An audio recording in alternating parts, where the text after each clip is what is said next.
చివరి వరకు చూడండి. దగ్గరికి వచ్చింది ఎందుకో తెలుసా, నాకు నాయనమ్మ కన్నా అమ్మమ్మ నువ్వే అంటే నాకు ఇష్టం. ఎందుకంటే మమ్మీ చెప్పింది నాకు, నువ్వు ఉప్పు కావాలన్నా కారం కావాలన్నా ఇంటికి తొందరగా పంపిస్తావు, మళ్ళీ మమ్మీకి ఏదైనా కావాలన్నా కానీ ముందు నువ్వే నిలబడతావంట. అందుకే మళ్ళీ నాయనమ్మ ఎందుకు నచ్చదంటే ఊరికనే ఇంట్లో వచ్చారు అసలు మమ్మీకి వెళ్తే చెయ్యదు.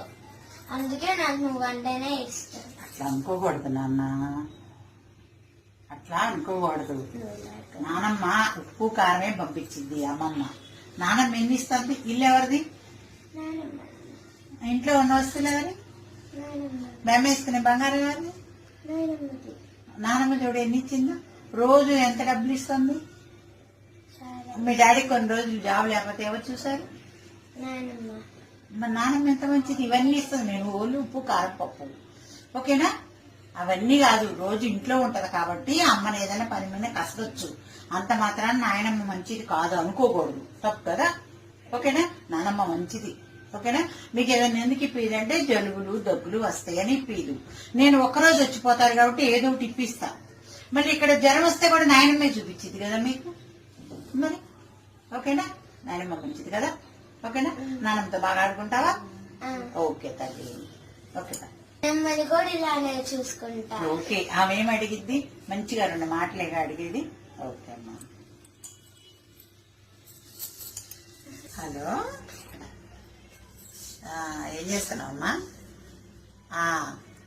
మీ ఆయన వచ్చి అమ్మాయిని తింటే వెళ్ళాడమ్మా. చూడు ఆ చిన్న పిల్లకి నువ్వు మీ అత్తగారి మీద ఏమి చెప్తున్నావు పిల్లలకి? అది నానమ్మ అంటే ఇష్టం లేదు, అమ్మమ్మ అంటే ఇష్టం అంది. అలా పెంచకూడదు. మీ నానమ్మ గురించి ఎప్పుడైనా నేను మీకు తప్పుగా చెప్పానా? నానమ్మ ఎట్లుంది ఇంట్లో? నా పేరు అట్లా ఎత్తగానే నేను పోయి నానమ్మ ముందు వాలేదన్నా లేదా?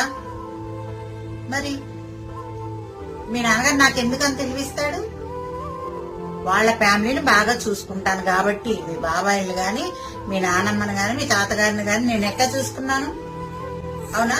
చూసుకున్నందువల్ల నేను ఎంత ఆనందంగా ఉన్నాను.